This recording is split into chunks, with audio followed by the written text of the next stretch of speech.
कल हमने exclamatory sentence के चिन्ह देखे, नियम दिखे थे। एक्सक्लेमेटरी सेंटेंस कितने तरीके से बनते हैं? दो तरीके से। एक, पीछे नाउन, पीछे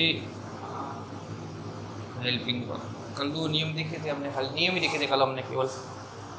तो जब एक्सक्लेमेटरी आएगा तो उसमें सबसे पहले देखना है कि एक्सक्लेमेटरी चिन्ह लगा हुआ है या नहीं लगा हुआ। लगा हुआ है, ये एक्सक्लेमेटरी साइन है अपना।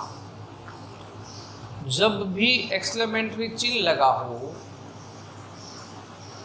तो दो तरह के वाक्य बनेंगे, जिसमें पीछे या तो नाउन आई है या पीछे हेल्पिंग वर्ब आई। एक, और जब एक्सक्लेमेटरी आएगा तो सबसे पहला नियम चेंज करना है, सेड टू को हटाने का। What a beautiful house, Meena said. Meena ने कहा कितना सुंदर घर है।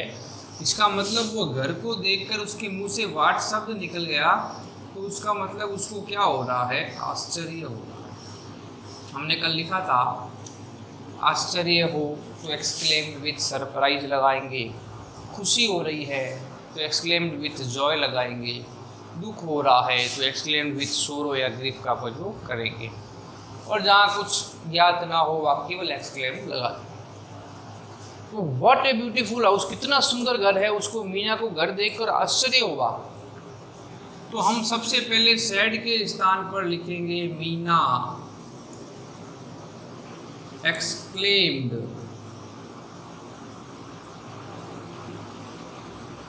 with surprise और that। फिर कह रहा हूँ फिक्स लाइन याद रखनी है, आश्चर्य आएगा तो exclaimed with surprise that, ये लाइन लगानी है, फिक्स याद कर लेनी है। सैड के स्थान पर इतना बड़ा काम करना है। फिर बोल रहा हूँ एक्सक्लेम्ड विथ सरप्राइज दैट का प्रयोग करना है जब एक्सक्लेमेटरी वाक्य हो, वाट से शुरू हो और पढ़ने से ये पता लगता हो कि आश्चर्य हो रहा है। हमने कहा ऐसे वाक्य दो तरह से आते हैं, एक पीछे नाउन हो, दो तरह से मतलब एक पीछे नाउन हो, एक पीछे हेल्पिंग वर्ब हो। फिर कह रहा हूँ दो तरह से एक्सक्लेमेटरी वाक्य आएंगे, पीछे नाउन या पीछे हेल्पिंग वर्ब। ये आपको पहचानना है। ये तो केवल पहचान कर एक्सक्लेम विद सरप्राइज दैट तक लिख दिया। अब इसमें ये नहीं है कि WH वर्ड वाट लगा देंगे, वो प्रश्नवाचक का नियम है उसका, पर इसमें ये नियम नहीं है। यहाँ प्रश्नवाचक चिन्ह नहीं है, यहाँ पर तो एक्सक्लेमेटरी साइन आ रहा है, यहाँ पर प्रश्नवाचक चिन्ह नहीं आ रहा है। विशेष बात ध्यान रखेंगे। तो पीछे इसमें पीछे देखो क्या लिखा है, हाउस लिखा है। हाउस माने मकान या घर। घर एक संज्ञा है, किसी व्यक्ति, वस्तु, स्थान, भाव आदि के नाम को हम क्या कहते हैं? संज्ञा कहते हैं। द पर्सन, प्लेस और थिंग इज कॉल्ड नाउन। एक व्यक्ति, वस्तु, स्थान, भाव आदि के नाम को हम क्या कहते हैं? संज्ञा कहते हैं।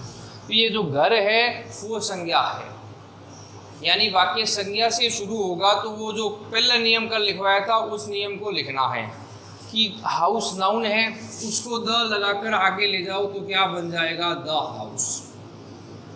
फिर कह रहा हूँ ये वाक्य पीछे से शुरू करने हैं एक्सक्लेमेटरी। हाउस है नाउन, द लगाकर आगे ले जाओ द हाउस। ठीक है, यहाँ कोई हेल्पिंग वर्ब नहीं है, लेकिन अपने कल लिखा था वाज वर्ब का प्रयोग हम करेंगे, नहीं होगा तो वाज लगा दिया एक वचन को देखकर। The house was. वाज के बाद एक चीज हमें लगानी है, वो है वेरी। Was very. ए, यहाँ पर हमने कहा था आर्टिकल्स ए और एन का प्रयोग नहीं करना है, हटा देना है। और पीछे जो रह गया, क्या रह गया? ब्यूटीफुल। उस ब्यूटीफुल को क्या कर देंगे? लिख देंगे। और वाट का प्रयोग केवल पहचान करने के लिए होता है और इसका लिखना नहीं है। तो आंसर आ गया Meena exclaimed with surprise that. House को द लगाकर आगे ले आए द हाउस। कोई नहीं है तो वाज वर्ब का प्रयोग करना है। वाज के बाद वेरी लगाना है, फिर क्या लिख दिया? ब्यूटीफुल। आगे बात समझ में? ये नहीं आई। बड़ी दोबारा बोल रहा हूँ, सेड के स्थान पर जब एक्सक्लेमेटरी वाक्य वाट आ गया तो वहाँ आश्चर्य हो जाएगा, इसलिए लिख देंगे एक्सक्लेम्ड विद सरप्राइज दैट। पीछे दो तरह के वाक्य आएंगे, या नाउन हो या हेल्पिंग वर्ब हो, जिनमें पीछे नाउन आ रही है उसको द लगाकर आगे ले जाएंगे, द हाउस बन गया। कोई हेल्पिंग वर्ब नहीं है, वाज वर्ब हमें लगाना है, द हाउस वाज। वाज के बाद वेरी लगाना है तो वेरी लगा दिया, और ब्यूटीफुल है तो ब्यूटीफुल आ गया। देखो यहाँ से ब्यूटीफुल यहाँ पीछे रह गया, वो यहाँ आ गया और बाकी बात। और ये हाउस द लगाकर आगे ले गई, द लगाकर। विशेष बात यही ध्यान रखनी है। आगे चलें। जैसे ही said what a dirty scene, कितना गंदा सीन है। एक्सक्लेमेटरी है क्या, देखो पहले एक्सक्लेमेटरी है एक्सक्लेमेटरी। और सीन मने दृश्य है, सीन मने दृश्य है। ये भी किस में आ गया, अपना नाउन में आ गया, नाउन में आ गया। हेल्पिंग वर्ब नहीं है ना पीछे, नाउन में आ गया। तो आपको ये वाट तो यहाँ पर भी आ रहा था और यहाँ पर भी आ रहा है। देखो कितना गंदा सीन है, इसके लिए वो आश्चर्य ना करे तो हम एक्सक्लेम्ड, केवल एक्सक्लेम्ड लगा देंगे। यहाँ पर वाट के साथ वाक्य इस तरह का था तो हम आश्चर्य लिख दिया। यहाँ पर गंदा गंदा दृश्य है, इसको लिखने के लिए हम एक्सक्लेम्ड ही लगाएंगे और दैट लगा देंगे। ठीक है, एक्सक्लेम्ड दैट। अगर आपको गलती से सरप्राइज लिख दिया जाए तो आपका गलत नहीं माना जाएगा, लेकिन ये गंदा सीन है इसलिए एक्सक्लेम्ड दैट कर दिया। सीन SCENE, ये नाउन है, हमने कहा द लगाकर आगे ले जाओ, क्या बन गया, द सी। ठीक है, हमें अपनी तरफ से क्या लगाना है, was verb, was. A article a और एन हटा देना है, वाज के बाद एक चीज जोड़नी है, VERY, वेरी।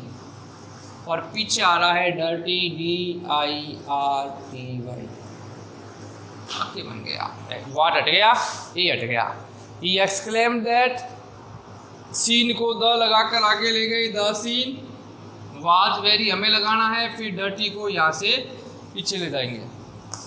समझ में आ गई होगी बात किस तरह बनाना है। नहीं समझ में आए, गौर करें नियम पर, इसको देखें कि कैसे बनाया हमने, समझ में आसानी से आ जाएगा। बड़े सरल तरीके से बता रहा हूँ आपको, आसानी से आप समझ सकें इसलिए।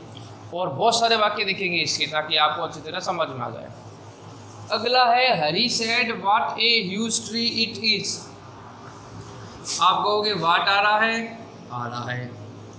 एक्सक्लेमेटरी आ रहा है कि नहीं आ रहा है, आ रहा है। एक्सक्लेमेटरी साइन आ रहा है ना, तो चीज़ तो वही है। तो व्हाट आए, कितना ह्यूज ट्री है, विशाल पेड़ है, तो हमने लिख दिया, उसको देखकर आश्चर्य हुआ कितना बड़ा है। हरी exclaimed with surprise